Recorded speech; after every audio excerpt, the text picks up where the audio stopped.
I begin today, unfortunately, a little bit defeated. Defeated from the things that made me rush out of yesterday's show without being able to talk to Ariel Hawani about the things I wanted to talk to him about. I had to cancel that because I had to rush out of here without getting to Roy's top 10. Oh, yeah. My defeat, I was trying to trace the roots of my defeat yesterday because there was a lot of it going on away from here. At one point, awkwardly, and maybe we'll be able to tell you the story at some point, Greg Cody and Stugotz and John Skipper were hugging me as I sobbed uncontrollably. And I was trying to get to the roots of everything that is happening with me as I go a little bit crazy in front of your eyes and ears. And I thought maybe it's getting stuck in that Heat Twitter maelstrom that I thought I'd outgrown 20 years ago, but drags me back in at 54 with all of its toxicities. And I thought it was just getting stuck in the vortex of people are yelling what a clown Le Batard is because it's so obvious that Maxey is better than Hero. And I thought I'd gotten lost in that stupidity, and I'm fighting over here with Stephen A. Smith. And then Shitstain's website is writing something, and I'm stuck in the political wars, and Shitstain's website doesn't know what to do with me saying, well, we're underestimating the straight white man, Tyler Hero. It's not that I hate the straight white man. I'm taking the other side here. But it wasn't any of that. Not any of it. What it was that Stugotz on the show yesterday called me a sellout to my face. I did. And I had no rebuttal. And furthermore, it wasn't just that. It wasn't just that, because that would be bad enough, but he's calling me a sellout to my face as America rises next to him in applause when he announces that journalism is dead. Oh, boy. Bishop to Rook 9, Dano. Such a checkmate. And then I'm stuck. I'm fighting inside of a paper bag. I'm stuck trying to explain to the audience that the thing I said that got aggregated wasn't the thing I said, even though I said it, because it was coming from the Heat, but it sounded like I was saying it, and then people accused me of being a mouthpiece, and that's what it would look like if you were a mouthpiece. It's exactly what it would look like. People can't even tell the difference, not even yourself, when you're making the arguments on behalf of the Heat of who's talking here. Is it Dan? Is it Pat Riley? Who is it? Who's talking? It's why Greg thought you were a mouthpiece. Correct. That's why everybody thought I was a mouthpiece. You should have a mouthpiece in when you're actually doing it. You know what? Get me one of those. It's such a Riley mouthpiece. Can we find one in the next 10 minutes? No, it'll take a month. That's right. But can we break apart a Rubik's Cube and take the pieces and put it in my mouth as a mouthpiece so that I could give you more information on what it is that's happening with Damian Lillard? Because you guys are astute observers. You've been watching this for a long, long time. The reason Paul Pierce is so bitter is because he built a super team and then LeBron built a better super team. It ended their super team. They won one championship. And LeBron basically passed Hall of Famer Paul Pierce in all the ways and still plays as Paul Pierce throws away the J.J. Redick job that he had because he can't stop partying and hasn't stopped partying since he spent the entire summer in Vegas getting massages after they won the championship. We'd call him, and he was always coming out of a massage in Vegas because he spent 3 months there at the buffets getting fat and getting massages. And that's how he celebrated the one championship he got, not realizing, oh, if you want the legacy to be forever, it can't just be one, Boston. It can't just be one that you're living off. But do you guys know, having watched this, from what LeBron and Bosh and Wade did, do you guys know what the next step is on Lillard? Do we have any projected next steps on Lillard? Do you get, on this story, where does it go next? What's the next piece? I think the next piece, Lillard doesn't come off as a guy who's going to force his way out, at least not publicly. He might do it privately, But I think all Lillard has to do is just sit there and, like, Dan, I know this is not the answer you want. Just sit there and wait, because eventually Portland's going to have to cave, and Lillard wants to go to Miami, and Miami wants Lillard. So, what do you think the answer is that I want? Something more dramatic than just sitting around and waiting, Because it's going to get more dramatic if people get tired of sitting around and waiting. The audience is already... Well, if he gets tired of sitting around and waiting. Stugotz, he already is. Like, he's already burned a fraction of the Portland relationship. The next step is he burns all of it. Right. The next step is the interview. You haven't heard the interview yet where he burns it. Like, the next step on public pressure, because it won't be private. They've tried to keep it private. But what's going to happen when the Heat are working with Lillard on this through his agency is the push of whenever the Heat get tired of this, it will be, Dame, you got to make more of a mess. You got to do the stuff Harden did at the end. You've got to be willing to risk the relationship with that city. You got to want it more. Why do you do that? Well, I mean, he does. He has to want to win. You were saying it, Dan. No. Yeah. He is satisfied with the status quo, 7 seed, 8 seed, occasionally not making the playoffs. He has to want to win more. Yes. No. He has to want it, Dan.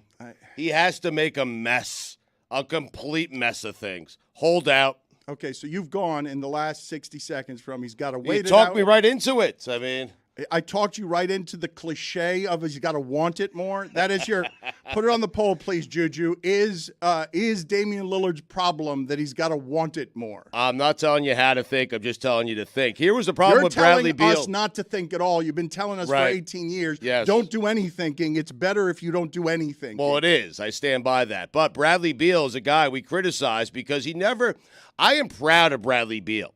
Because he finally displayed a desire to do something other than be a 9 seed and score 30 points a game in Washington. He has now joined a real team. Why? Because he wants it.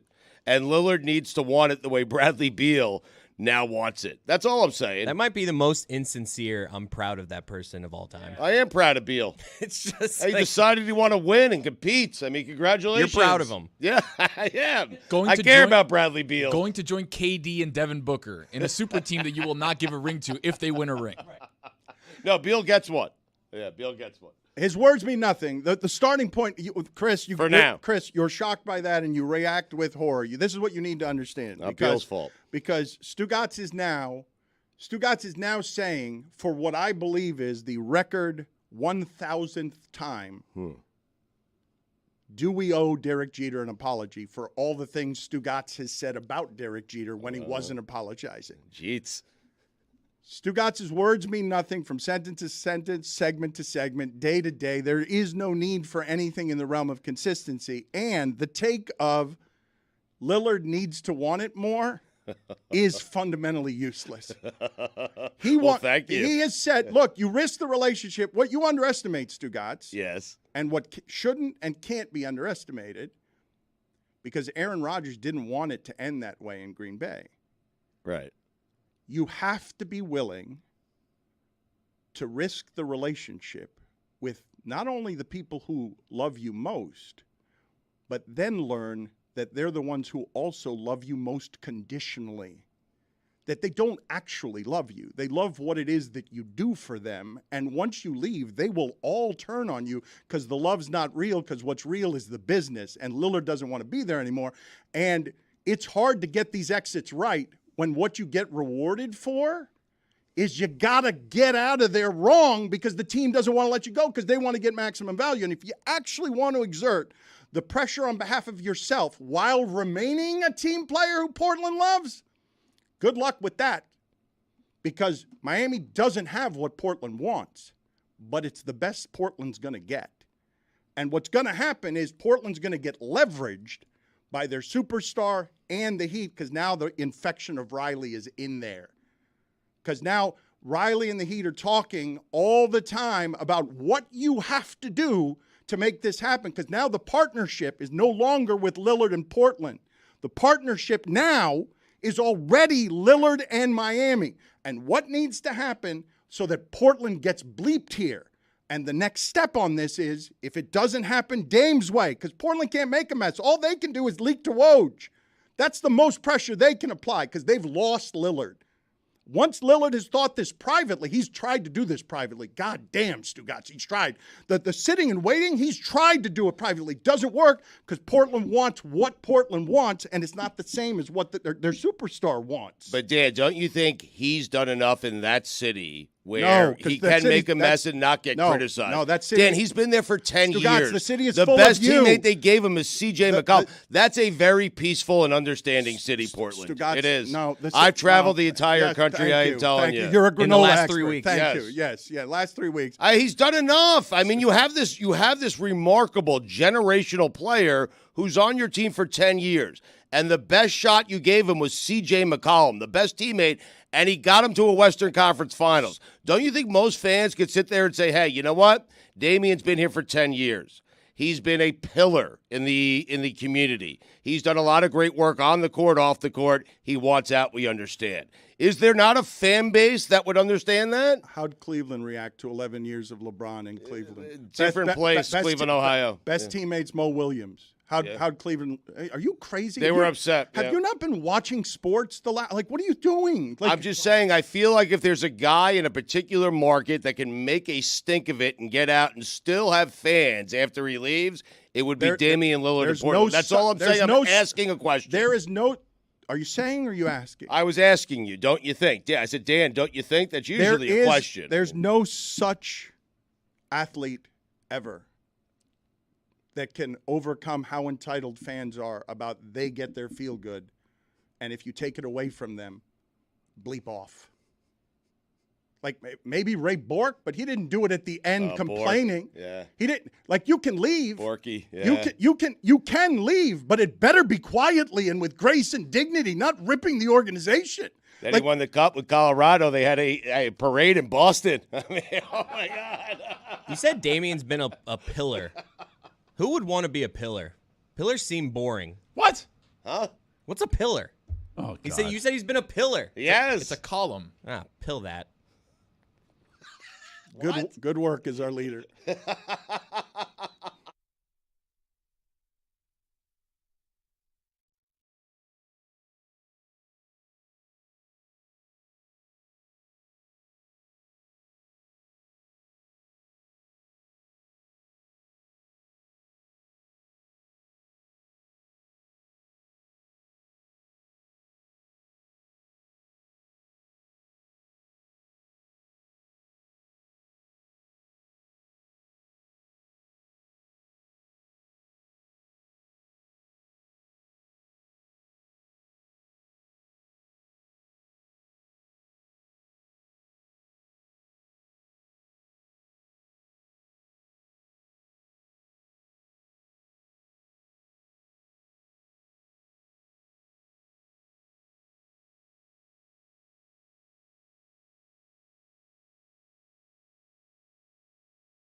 Jeremy is a young and up-and-coming broadcaster in this market. He's around the Marlins and the Heat all the time, and he has now gotten dragged in a way that I have not gotten the details on into the Heat Twitter frenzy. It really is, Stugotz. Having seen this grow over 14 years, I'm not even talking about social media. I'm just talking about this generation of fans in Miami who started with LeBron. That's where it started. That's a good place to start. I mean, it's unbelievable. Yes. You will Boiled. I mean, you will have this is legitimately. You've got now enough time where you've got not just LeBron in his prime.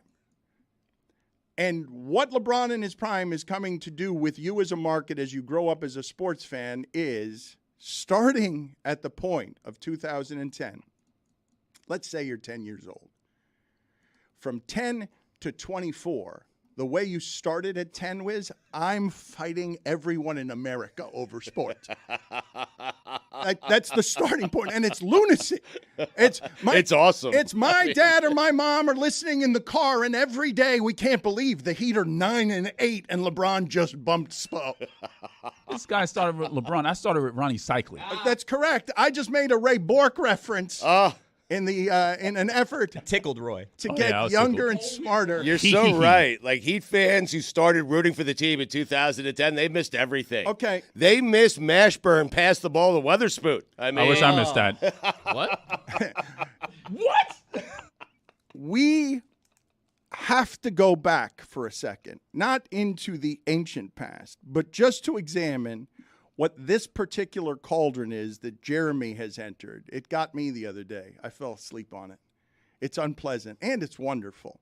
But when you combine the advent of social media with also all of these factors, good God, people are just generally more anxious, depressed, and unhappy than they've been for a while. Mm-hmm. And now they can fight anonymously on the internet about, Maxie is better than Hero! And they can call each other his names and get enraged, and just that playground of sports make me furious, they make me happy. The starting point is a completely unreasonable place of they haven't bounced a basketball yet together. They were signing the contracts backstage, and hey, look, here come LeBron, Wade, and Bosh into a new era of everyone hates us. And they haven't played a game, and they say they're going to win many, many championships together, and they only won 2. Basically, at the end of 4 years, all of that fighting, we all walked away with, okay, push. I got 21, but the dealer got 21. 2 championships. I hate when that happens. It's not overachieving. Thank you, Ray. Thank you, Ray Allen, for not making it. America's laughing at you because you only won 1. I thought you were talking about Bork again. Do you take insurance there? What do? Blackjack insurance. Yes. Against the dealer? You take insurance? Never. Never. You never take insurance. You got to let it ride, It's a right? terrible bet. Insurance is always a terrible bet. It's a terrible mathematical bet. It's a decent bet. Makes you feel good, though. Does it? I mean, does it not? I've never done it. How does insurance not make you feel good? It's designed to make you feel protected, to feel good. Such a good point by Stugotz, because he says insurance, and I think home insurance. 16 companies have left Florida. But it's the worst of insurances. Put that on the poll. Is the Blackjack insurance is the worst of all the insurances. And they're all probably a scam. A lot of it's a scam, but that's the most scam. Put it on the poll this way. Are all insurances bullshit, including the one in Blackjack? Because mathematically, you're not supposed to ever take insurance. You do this? But when the dealer pulls 21 and you have 21 and you get a little something for your 21, you feel good about it. That's what insurance is all about. You split 20 when the dealer's showing a 3, don't you? Occasionally. Stugotz has told it. No, Stugotz has told us that he's the most asshole of Blackjack players. He plays at the end of the table and he plays it his way. How many times in your life, if you had to take a guess, seriously, how many times in your life has a table gotten mad at you because you're playing your way incorrectly instead of playing for the table? You're playing selfishly. I'm always looking for that end seat because I like to play my way by the gut, and I like to ruin tables. And so you're asking me you can ruin a table from any seat. Yeah, but I like to do it from the end seat. That has all the pressure. It's the hot corner, And I like being on the hot corner mostly because after I wreck a few of your hands, the table clears out and it's just me and the dealer. That's what I'm looking for, So I would say probably 15 to 20. Where a table's just furious. Cleared out. Yeah, because you're playing. They don't want to play with me, yes. I had it happen to me once. Because I'm hitting 16s against the dealer's 5, yeah.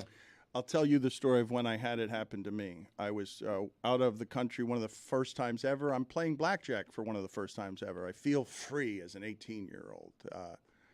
This entire trip ended with me wrecking a motor scooter and in the Bahamas where it was 90 degrees, showing up to return the motor scooter, pretending like I hadn't wrecked it in a long sleeve shirt in 90 degrees so they couldn't see the blood on my elbows. And I spent 9 hours in just getting refills. I was out of money. I was dead broke before the airport. Covering this up? Dead broke. I had no money. No money in the Bahamas, and now I've got 9 hours before my flight. I'm in a Kentucky Fried Chicken in the Bahamas, just sitting there, getting occasional refills. KFC. I had.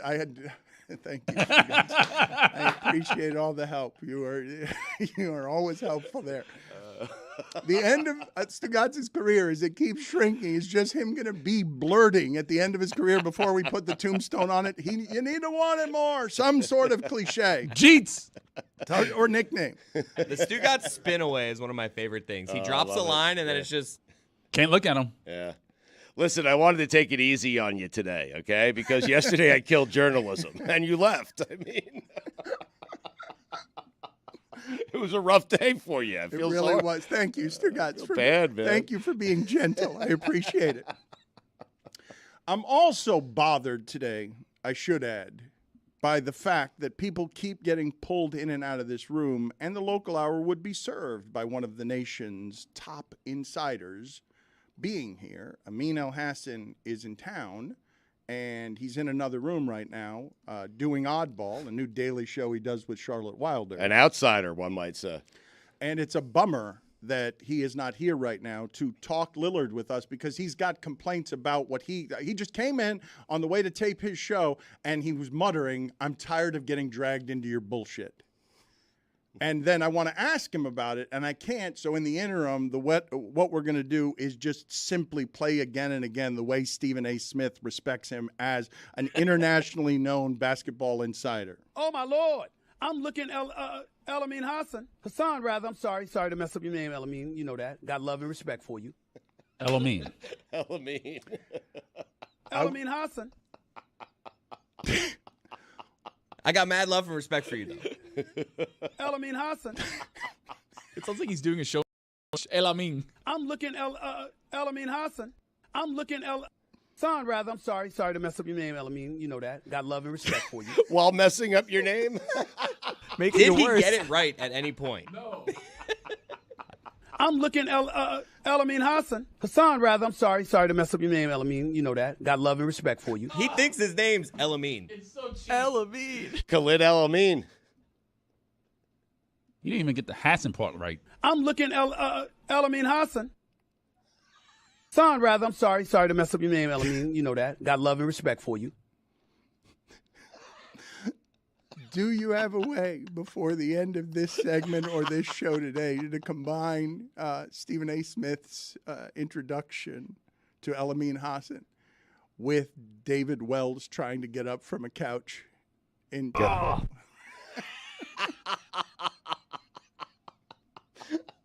It was an inflatable couch. El-Amin Hassan. What is El-Amin Hassan. There's a song there.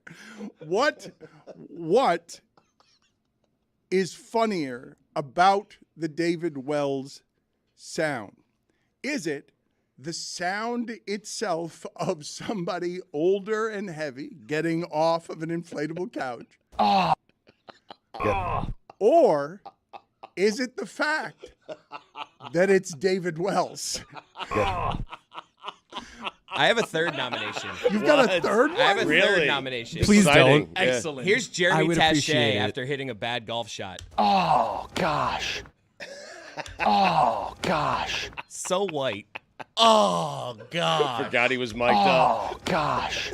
It's not as good as the other two, but it's just the first noise is better than the gosh for me. Oh, gosh. Why is it better, Chris? Because it sounds like you're having sex. El-Amin Hassan. Can we have Jeremy having sex with David Wells? Oh, my God. Hold on. Let's all back off. Okay, Hold on. yes. Let's.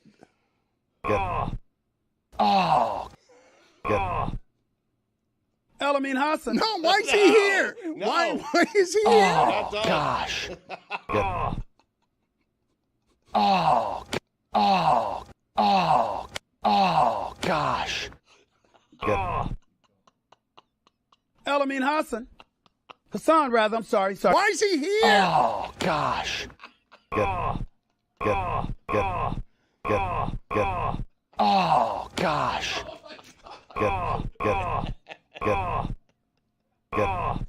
Hassan, rather. I'm sorry. Sorry to mess up your name, El-Amin. You know that. Got love and respect for you. Oh, gosh. Hassan, rather. I'm sorry. Sorry to mess up your name. Oh, gosh. Elamin Hassan. Oh, my Lord. What? The Lord. Oh, my Lord. What did you just see? Oh, my Lord. Oh, gosh. Oh, my Lord. My God.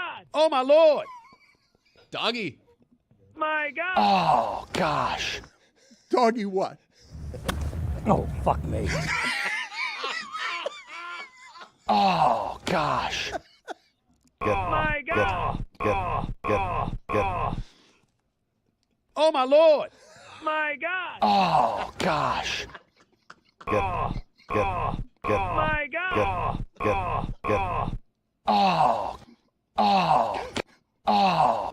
oh, gosh. Oh, my Lord. My Oh, gosh. Elamin Hassan. Hassan, rather. I'm sorry. Sorry to mess up your name, Elamin. You know that. Got love and respect. Oh, fuck me. My God. Oh, gosh. Oh, fuck me.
Stugotz appears to generally, over the last few years, be sort of out on the Mets unless they're winning 100 games and in the playoffs. And even then, he doesn't totally trust them.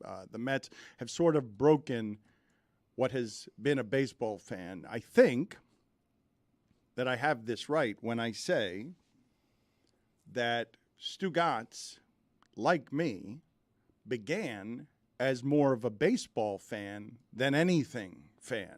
That I know it's true of me, that baseball was the first of the sports that I loved as a teenager, and everything else came after that. And then baseball got lost and forgotten for me and it wasn't for the same reasons as most people my age. It wasn't because of fantasy, and it wasn't because of this ability to turn the athletes into numbers that are transactions. It was simply that the game got so slow and arduous that I no longer, as I changed and needed things to feed my attention span that had shortened, I couldn't sit 5 hours with a 12-inning baseball game. For me, like growing up in New York's a baseball town. So you have the Yankees, you have the Mets, and yes, baseball was my first love, along with hockey, believe it or not, because the Islanders were so good and so dominant in the 80s when I was a kid. The Mets gave me 1986, so we won a World Series there.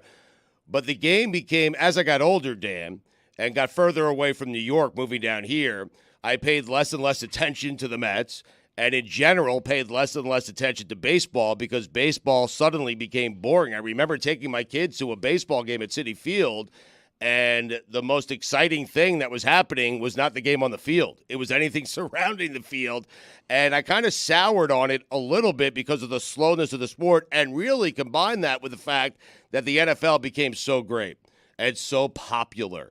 And I think I would tell you, I don't think I would tell you. I would tell you that the NFL has become my number one sport. But it's not my favorite sport. But it's not only. It never used to be, by the way. It's not only because football has captured the imaginations of most sports fans. It's also because the greatest gift that football has is, in the short attention span age, hey, you just need to pay attention on Sundays. Yeah. Like you can snort some of it informationally during the week. You could do your fantasy league during the week, but it requires 16 Sundays of your attention, not 162 days. Right. And there's 16 glorious Sundays, 17 glorious But Sundays. But think of what I'm talking about, though. It's a tenth of the commitment. A tenth of the commitment that baseball requires. All of which is to say, though, and I would tell you that I think, if you aren't stubborn about your laziness, they fixed it. Baseball's fixed.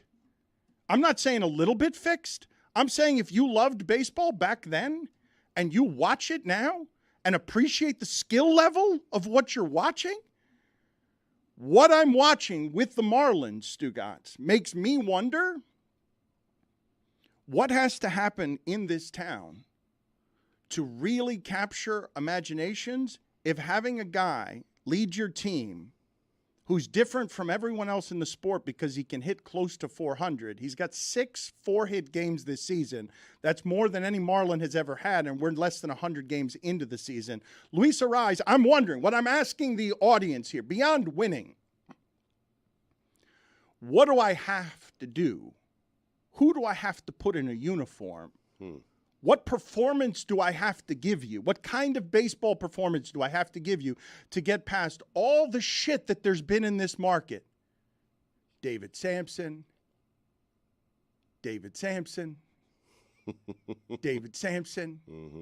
so that you go back to the ballpark, because it hurts me to say this as someone who thinks that Rob Manfred is one of the worst commissioners I've ever seen. That he's going to get the benefit of sports always win because the addiction and the passion to it can make any of these clowns billionaires. But you're saying he fixed it. Like, you've watched a lot of baseball. You're saying it's fixed. It's a better product. But I'm saying, no. He deserves some credit for that. No. What I am saying, this is what I'm actually saying. Okay. It got fixed, and he's going to get the credit. He's still a boob. All right. He's still a boob, but he's going to get the credit the same way Goodell gets the credit because the NFL makes money.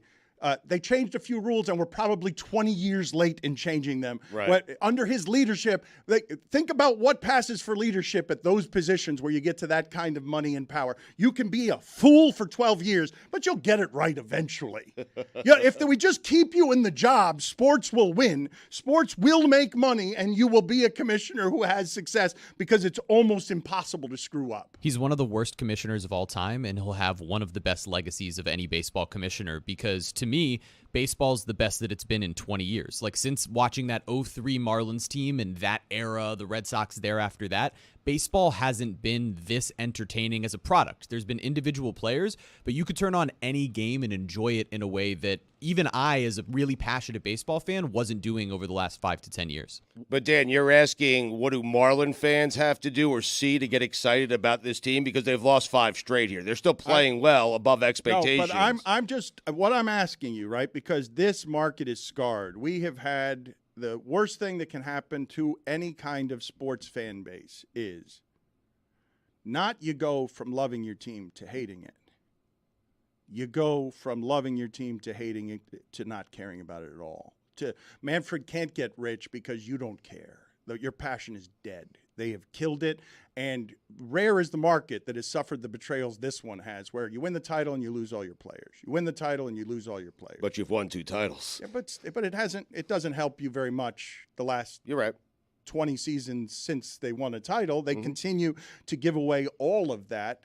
I am asking you, what do I need to put in a uniform for performance? Not winning. Winning's the easy answer. Everybody can get behind winning. I'm saying they've got, in a sport that I think Jeremy and I agree on, that the thing that you're watching is, oh, look, they've condensed into 2 hours. These skill levels are amazing. I can't believe that the A's the A's, they are not a professional baseball team that is major league. It is the Triple A's. They are not any good, but they've got a center fielder. Oh, he might steal 100 bases. Like they've got all these young players all over the sport as they chase sort of the market inefficiencies, right? It can't all be home runs now. It can't. So the Rays are stealing bases all over the place. And the Marlins, it can't be all home runs. That's not going to work. You need to be able to win a lot of different ways. And there are so many young players in the league who are not only fun and electric as style-wise, but they're ethnic and enjoying themselves, and it feels a little more like the World Baseball Classic. Guys are wearing jewelry and jumping around in the dugout, and you're like, what? This isn't Grandpa's baseball. This is the athletes have come to baseball, and they've wrestled the sport away from Brian McCann's shin guards. Like, that's what's happened. Trade for Ohtani. Moves the needle. It has not for the Angels.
If I do not have another sobbing emergency that pulls me out of the show, I am promising the audience a new Roy's Top 10 today. Wow. Look at the smile. That's as close as Roy comes to smiling. Those muscles on his face have atrophied over the years. They do not work. But that is a smile on Roy's face. He has been crafting this. When's the last Roy's Top 10 that we've gotten? 6 years. Holy What? shit. If Holy that. 6 might- years it in the might be making, longer. huh? Shit. Wow. Okay, so we are going to have a new Roy's Top 10 for the first time in many years. How you feeling about it? You nervous? No. How do you? What is the subject? Can we know, or can we tease it, or is it going to be a secret until we unleash it on America and the world? It's about Egypt. You Huh. have my attention. Tony is our Egypt expert. It's something Egyptologist, Dan. that I can get behind. Yes, I can enjoy that. I also right here. I have been in emotional flux that has been wild in the way that it has gone from sane to insane for about 2 or 3 years. But I am palpably and emotionally moved as I sit before you today because I believe that in the 2 years that we have been building Meadowlark Media in Miami and New York and now Los Angeles, that I am right now sitting in the middle of what has been the single greatest efficiency in business that Meadowlark Media has ever achieved. I asked for a mouthpiece 12 minutes ago. You already. Yes. Whoa. And I now have in my presence a Miami Heat mouthpiece, an actual Yes. mouthpiece. Take it I'm for a walk. I know. Shocked. He was presented with 2, by the way. 2 mouthpieces. Options. Yes. Unbelievable Yes. efficiency. I'm going to place it in my mouth and try to talk with it for the very first time and see if you guys can hear Okay. the muffled nature of how difficult it is to talk as a Miami Heat mouthpiece. Mike Schur is here now, so maybe he could just be here and talking, and you could just be there with the mouthpiece. Now, you're only supposed to wear that when you're giving Heat opinions or giving Heat news, but you just want to test it out? You just want to test it out? Yeah, let's see if it works. I haven't put it in. I don't. Right. I have some Heat information and news, but let me, as the Heat mouthpiece, let me welcome in. Okay, okay. Yeah, good. Let's welcome in Oh, wow. this Boston asshole, Mike Schur. Mike, are you there? Mike, can you hear me? Mike? Mike. I guess it's not working, the mouthpiece. All right, we'll come back to it. We will. Mike Schur is there. Unfortunately, the technology that would support somebody at the height of the entertainment ladder is not there because we're still Meadowlark Media, as you know. But you have a mouthpiece. But they're much better at finding me mouthpieces Oh, gosh. than they are at getting functioning audio so that we could stop wasting the time of one Mike Schur. Mike Schur, you're there now? I'm here now. All right, let's do the whole mouthpiece. wasted Yeah. You wasted enough of my time. Put it back in. Yeah. Yeah. Well, I didn't Hold on. waste it. The inability to get a functioning technological broadcast media empire up and running wasted it. But I've got my mouthpiece, and I had 2 to choose from. No time wasted there. So here You we chose go. the bigger one. Let's start. Why are you here today? Is it simply to do stat of the day, or are there other things that you're doing with us? You're very busy. You're leading a writer's strike. Can you give us the latest update, by the way? Because I haven't talked to you personally about how moved you were or weren't by the actors joining the writer's strike. That was excellent. I was very, very moved. I don't know if moved is the right word, but whatever it was, I was that. And it's put a lot of wind in our sails. This is day 77 or something for the writers, and day 5 for the actors. And having a lot of very worked up, very handsome, symmetrically faced people join us on the picket lines has been a real boon. So it's been great, and there's a lot of good feeling in the world. I'm actually leaving this morning to go to a huge Teamsters rally because the Teamsters might go on strike too. UPS drivers and other folks in that union might go on strike. There's a huge Teamsters rally downtown that we're all going to. So there's a lot of cross-union solidarity and fervor right now, and it feels pretty good. But what is the word if not moved? Because I would imagine that whether you expected it or not, I would imagine at the moment that the actors got involved behind this, it felt so much less alone that it was hugely empowering. Because if their unionization with your union creates genuine union, then you've got a leverage you didn't have as just writers. Yeah, to be clear, when you say we have that leverage, it's not just us now. It's different groups of people have leverage, which hasn't been the case. I mean, it's been since 1960 that both of these unions have been on strike at the same time, and SAG hasn't gone on strike in any meaningful way since 1980. So I think surprised would be another word, pleasantly surprised, because none of us really thought it was going to happen. And then at the beginning, and then as the weeks went by, we started reading tea leaves and sort of putting our ears to the ground, it became more and more obvious that this might actually occur. And, it's like anything else. You're more powerful when you're on a team than you are when you're by yourself. So it's great. The executive from Netflix said a comment saying that they are ready, willing, and able to wait until people are thrown out of their houses. And that brought out a visceral reaction, especially from Ron Perlman. What did you think about his response?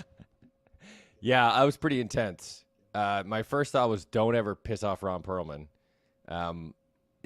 The studios are now claiming that whoever said that anonymously doesn't speak for them and blah, blah, blah, blah, blah. But, like, that it's one of those quiet part out loud things. Like, that is their plan. Like, that's the plan of all management teams and as it relates to all labor forces is like bleed you dry and make you sell your house and get desperate and then come crawling back for scraps. So it was like weirdly reassuring to hear it said in the press.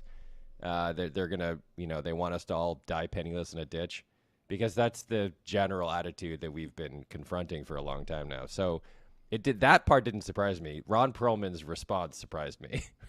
We'll get to that sound in just a second. We're preparing that sound, and we will play it. Hellboy went off and basically threatened to burn down homes, is what it is. That's right. That's what Hellboy does. Yes, that is. Put it on the poll, please, at Le Batard Show, Juju. Does it scare you that Hellboy is threatening to burn down your home if you're a billionaire? The son of Art Briles. At Le Batard Show. But let's get, I don't know if we're going to do stat of the day today, because Stugotz. I was told to prepare a team of a guy at every position who looks like baseball. Yes, that's what I was told or to we do. could continue to talk writer's strike. It's up to you guys. I mean, I want to play the Hellboy sound. It's not every day you get Hellboy in the middle of a strike threatening to burn down an anonymous CEO's house. But let's go ahead in the interim and play the game you guys started yesterday. What is the game? Explain it to me. So yesterday we were discussing one individual who physically looks like baseball. I think we settled on Craig Biggio. I think that was the guy. Last night I floated the idea, let's create our own teams. And so I've created a team. Jeremy has created a team. Mike Schur has created a team. He was up all night. And Chris Cody has created a team as well. So, Mike, how would you like to do this? I think we go by position, and we all just say our nominations. Okay. Keep it quick. I asked Mike. I do just have one thing to add, which is I figured there was going to be a lot of overlap here. Yeah. So as a slight twist, I created a team of only Phillies. Really? Wow, Yeah, that's a it's different only- game that I want to play. it's only- Morandini's on this? It's guys who look like baseball, Right. but it's only former Philadelphia Phillies. All right, so why don't you go first? We'll go Mike, me, Jeremy, Chris. What position are we going with first? We'll start with catcher. Is that good, wait, Mike? Wait. Mariana Duncan's got to Is be he on this. just going to do that 90s Phillies team of Pete Incaviglia? I hope so. Leaving a Inky. testosterone. There's a lot of those guys on the team, but that's not the only guys on the team. You're only going to do. What are you doing? Just Phillies? Guys who look like baseball, Dan. Yeah. But I chose only former Phillies. It's What's hard to understand about It's a great this? game. Because I think they're all going to be on the same roster on the same We'll team. What see. difference does that make? Why do you suddenly care so much about the rules of this dumb game that we invented literally yesterday? All right, That's what catcher. That's what he does. I mean, Catcher, Todd Pratt. oh, wow. Mickey Tettleton. Jason Kendall. Thurman Munson. Oh, wow. Slow down. Just slow down. Get the fanfare and slow the bleep down. The four of you just. We don't have time for fanfare. Hey, you guys are rushing me through this. I'm going to take my time, please. We're on to first base. Yeah. First base, John Kruk. Oh, Crucky. Will Clark. Where is the fanfare? Oh, after everyone? I thought you meant we're all We need the giving our fanfare after nominations. everyone. I might as gets well a help you out point. here. Sean Casey. I mean, I win this one. This is crazy. Julio Franco. Second base. Go ahead, Mike. Mickey Morandini. These are just names, though. It's not just, you guys are doing not just people who look like baseball. It's people, Mickey Morandini looked like It's a baseball. combination. Yes, no, but it's. I know it when I see it, Dan. Yeah, but I know All right, it when you know what? You know what? Forget it. Wally Backman. Wow! Wow! Tommy Herr. Baseball. Jeff Kent. I know it when I hear it. And Dustin Pedroia. What, Tommy no, Herr. what Mike Schur is doing is just comedically funny names. I mean, Morandini, Names that make you smile? Morandini would not look like baseball if his name was Joe Smith. Yeah, how dare you impugn my integrity like this? That is not what I'm doing. Third base, Dale Swaim. Oh, wow. Third base, Jeff Cirillo.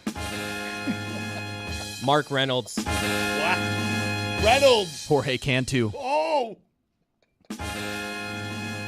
Jorge Cantu. terrible. Jorge Cantu. He looks like baseball. Come on. He looked like Danny Trejo. What do you mean he looks like baseball? Playing baseball. Huh. Shortstop. It's a tie. Larry Boa and Dickie Thon. Oh, my God. You stole my Dickie Thon. Rich Aurelia. The same shorts. David Eckstein. Ooh, David Eckstein's good. Outfield. I have left fielders, center fielders, and right fielders. Okay. Do Left them field, all. it's a tie. Give us all It's three. a tie. All three of them fast as you can. Shane Victorino, the Flying Hawaiian. Yeah. Pat Burrell, Pat the Bat. Oh, my God. Eddie Dykstra in center. Nails. And in right, Aaron Rowan and Matt Stairs. Aaron's Good. Aaron Rowan is I got good. Gary Rowan. Sheffield, Matt Holliday, and Kenny Lofton. Not bad. I have Willie McGee, Dante Bichette, and Dan Gladden. Eric Burns, Jim Edmonds, Lance Berkman. Eric Burns! The Puma. That's the guy! Used to fall down when he threw, remember? He would throw so hard Yep. he'd like fly, tumble over. Eric Burns is the guy. Wait, I have a DH. Eric Burns. My DH, Pete Incaviglia. Inky. DHing. I have a utility guy, Nick Punto. Do you have a pitcher? I have 6 pitchers. Go ahead. Roy Oswalt, Hurry. Tug McGraw, Mitch Williams, Steve Bedrosian, Brad Lidge, Arthur Rhodes, Ryan Madsen.